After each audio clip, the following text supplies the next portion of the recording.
Hello. Well, thank you for inviting me to contribute to the conference, now turned into a webinar that I think is a great opportunity to continue the conversation we started after Kreuzlingen, and I hope it would help to set a little bit the ground for the work ahead.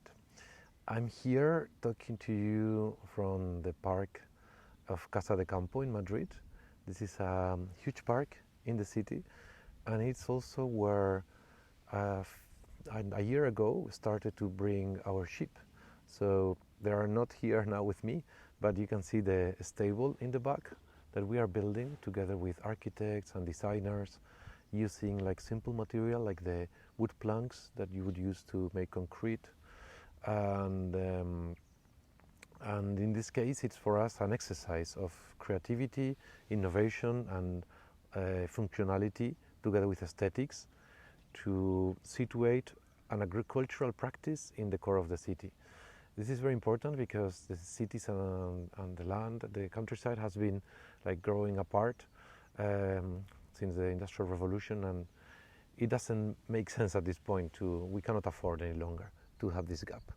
The urban flock, is not only offering an environmental service, grazing the land and avoiding preventing fires, and avoiding also to have to use mechanical means to keep the weeds low.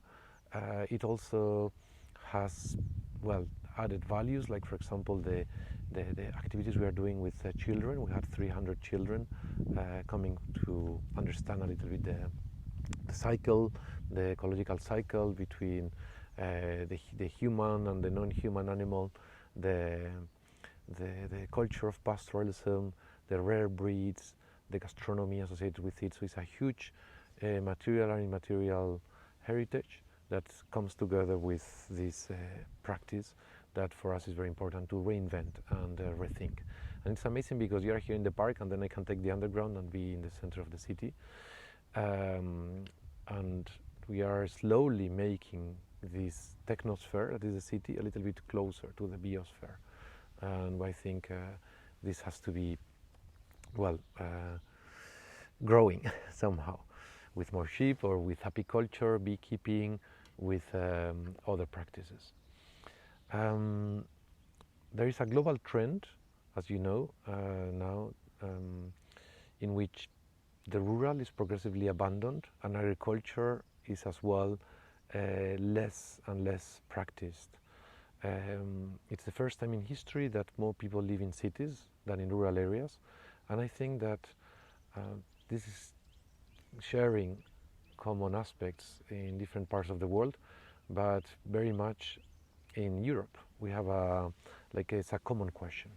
The fact that Europe has 40% of its territory, of its land, that is cultivated just by 3.5% of the people.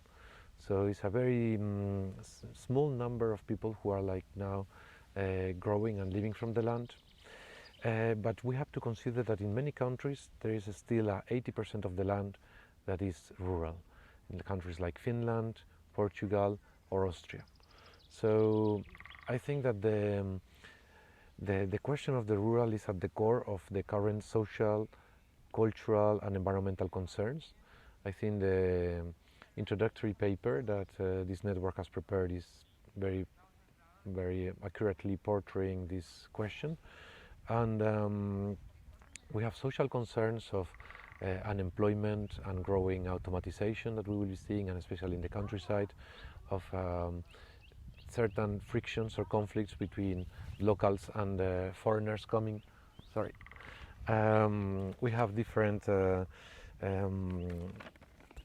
as well important environmental concerns regarding climate change and progressive desertification in Mediterranean Europe, droughts with wildfires.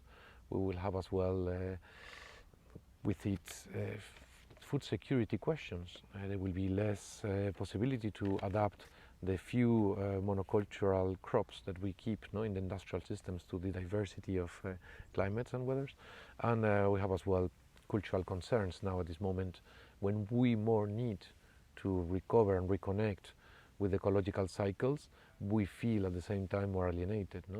We live most of our time in a virtual world, and the promise of higher and more dense communication that the social networks were offering is actually under question. So we want to look at, in the project I started to develop 10 years ago called Inland, I will tell you a little bit more about it in a little bit, but in Inland we want to look at the countryside as a space of opportunity. The rural, the peri-urban, the non-urban spaces are spaces in which we can and we should experiment and test forms of life that would involve a new rurality. We have to consider this new rurality under the light of the trend of reversal of globalization. These days, for example, we are having this conference in a digital form, partly due to the health measures taken under the crisis of the coronavirus pandemics. And I think that what this crisis is showing us is that globalization, as we know it for the last 20 years or so, is completely, under question, either by this new risk or environmental challenges and so on. So there is a growing need to rethink on forms of the growth, rescaling and relocalization. All these factors involve rethinking the rural and the ways we live in the city. If you want, even the city form of life has to somehow, as we say, the term we use is repeasantfication, no? To adopt aspects of the peasant form of life into our daily habits. Peasant form of life involves forms of mutual support, forms of reuse and recycling many of the main materials in our daily life, rethinking as well rhythms, rethinking attention, forms of satisfaction, the notion of good life that was associated with having basic things and enjoying with others and with a more nurturing surrounding has to be central for the transition of our societies to more sustainable models. So the growth and relocalization involves also forms of food autonomy, and this is very important.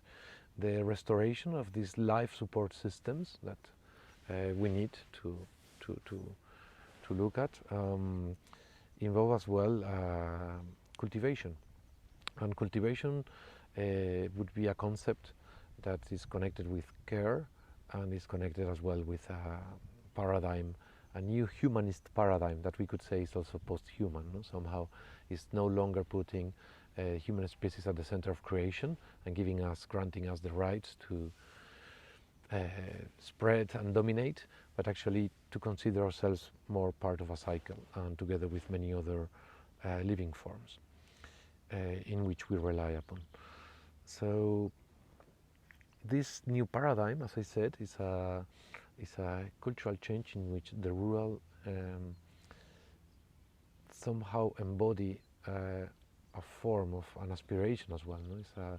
It's a form of economical and political organization that maybe is different from the structures we have been used to, and I'm now thinking in the paradigm of social ecology as different from deep ecology that is looking more to the sort of biocentric understanding that even human species like a plague for this planet, but more thinking on social ecology forms of municipal and local government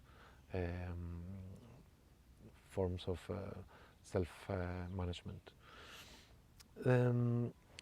In this cultural resetting, we could say, we need also to elaborate and articulate what the rural has been treasuring and what is left of the rural entails into contemporary forms.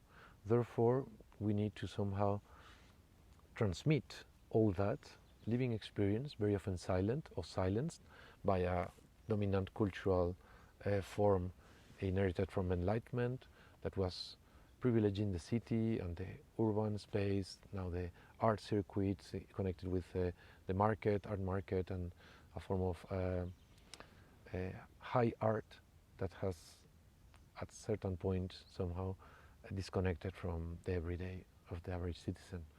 So we should ask ourselves, what kind of art are we talking about when we are talking about art in rural areas, or specifically contemporary art in rural areas? This is a crucial question I ask myself as artist and agroecologist, because we believe that art and culture is a form of defining a map that would guide our efforts.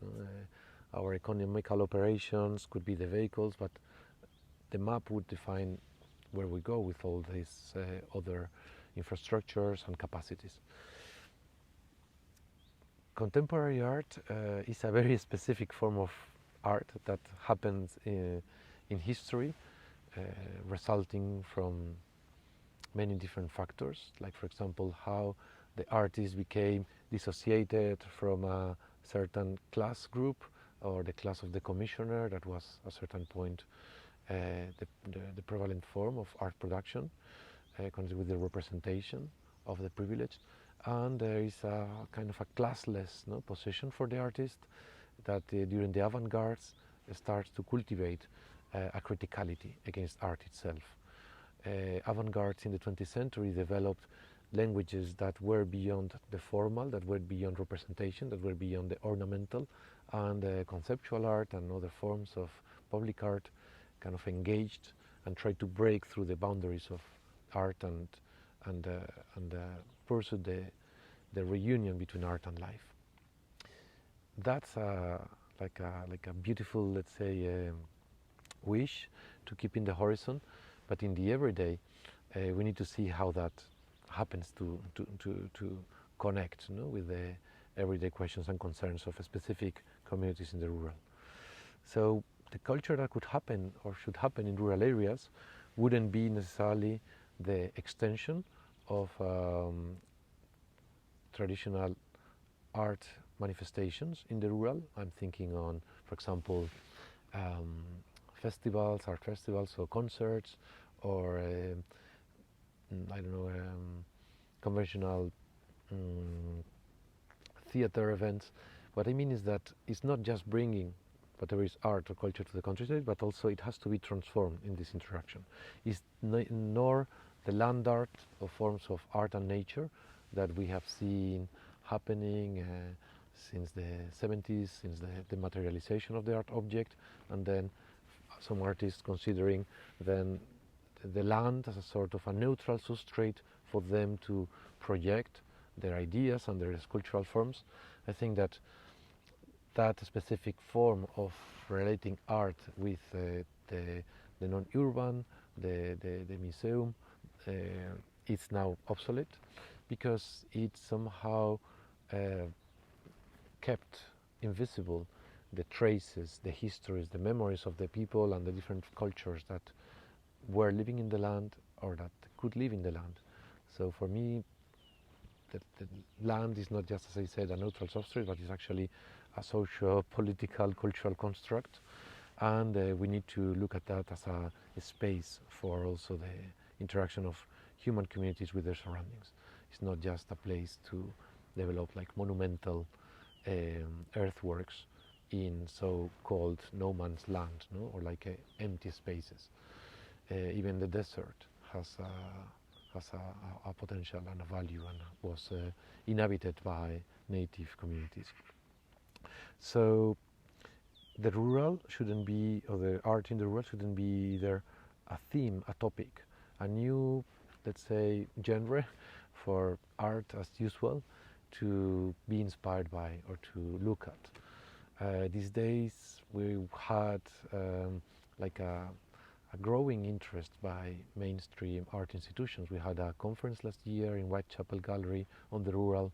I was bringing a sort of a certain mapping of rural art initiatives to Pompidou in Paris in November, and we opened a show in Guggenheim, New York, called Countryside.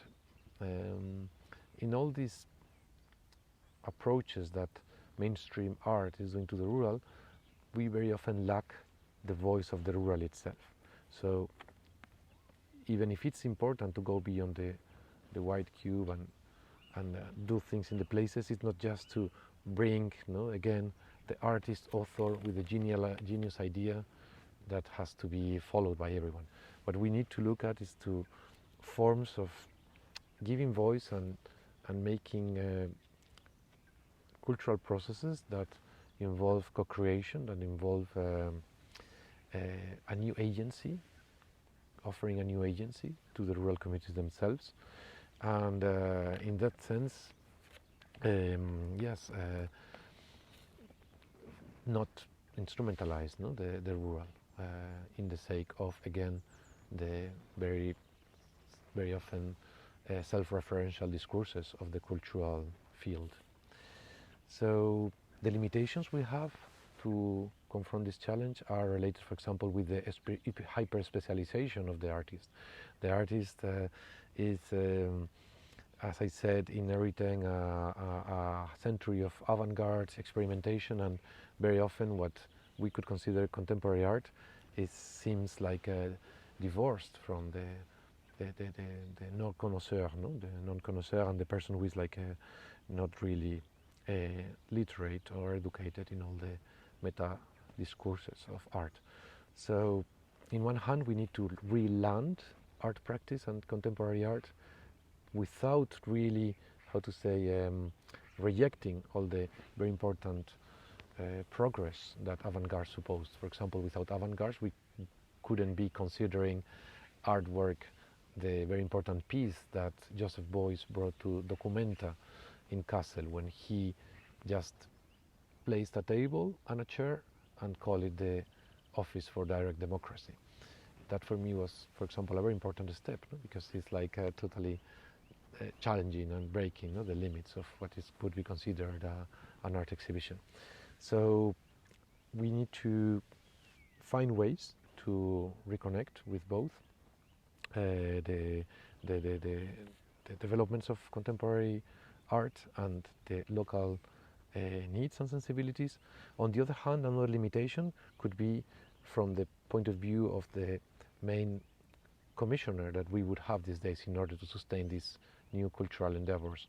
We are thinking on local governments, rural development agencies, and public political bodies that, even if being super well intentioned and very sensitive to the need to start to nurture a cultural side of the local, and not just think on new infrastructures or investments of other type, they might be not like informed enough, or maybe just consider a cultural program or not program in a very traditional way, sometimes even kitschy. So we need to somehow start to set up criteria in order to validate which are the operations that are worth these days.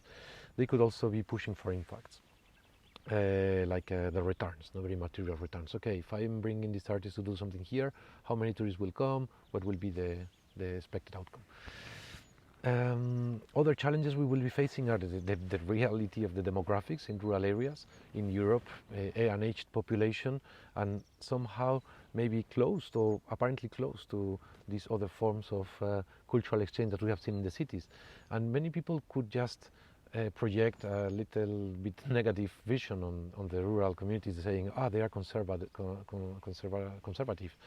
I think that we better talk about a protective possession, when you have seen everything of your life system, cultural system, like just being smashed, being wiped out, in order to promote economic globalized neoliberalism, and how that, yes, has privileged these other forms of life that are related with hyper-competitive, urban, hyper-mobile, speed, performative, isolated individuals, then of course it's logic that they are protecting that other form that could be just projected in a nostalgic way. I think we need to reinvent the advantages of those cultural forms in current terms. For example, the countryside was always valuing aspects like hosting and welcoming the foreigner. We need to work on that with contemporary forms and be able to ask the right questions. I think we need to, therefore, then, just to end, think on challenging those top-down approaches and bring the cultural initiatives with a participatory approach to make these projects to be meaningful and useful in the local context, but also to keep a currency at the global art discourse level. And for me, it's also very important that the agrarian sector, the agrarian sector, the primary sector, the very few people that are still growing food, working with animals, and especially in what is called traditional farming systems, so high nature value systems, not, of course, industrialized intensive farming systems, that they are at the center of the conversation because they embody somehow a vision, understanding that could be of great use to reignite these local narratives and rural narratives and other forms of life. In this sense, it's what we are trying with Inland and also training young artists with new curriculum. It's a project that has been going for the last 10 years.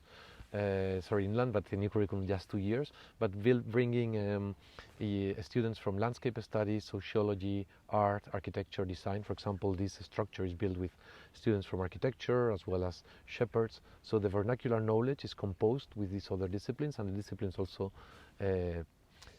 incorporate elements from the others. Artists of the future should know how to carry on a focus group discussion or a participatory action research process in order to define their ideas, and those are subjects that they are not yet in the official curriculum. And I would just end mentioning the recent European project we are starting. It's called the Confederacy of Villages, and it involves to create a system of exchange between villagers and artists and specific practices and skills and new productions in between craft, arts and agriculture, to start to create case studies and good practices in different countries. So we are working, for example, in Grisdale Arts, in the Lake District with Grisdale Arts, or in the south of Italy with Casa d'Agricoltura, in Castiglione. We are also working in Scandinavia or in Romania in the Danube Delta River. So in all these cases, the artists are going hand to hand with the villagers and developing projects that are not just representational, but also what we call scale one-to-one. As also have some form of poetics as well as practical meaning. Well, I will leave it here, and I hope this, kind of a little bit long explanation of the ideas and the steps we are taking within Inland contribute to the conversation we will have in this webinar. Thank you.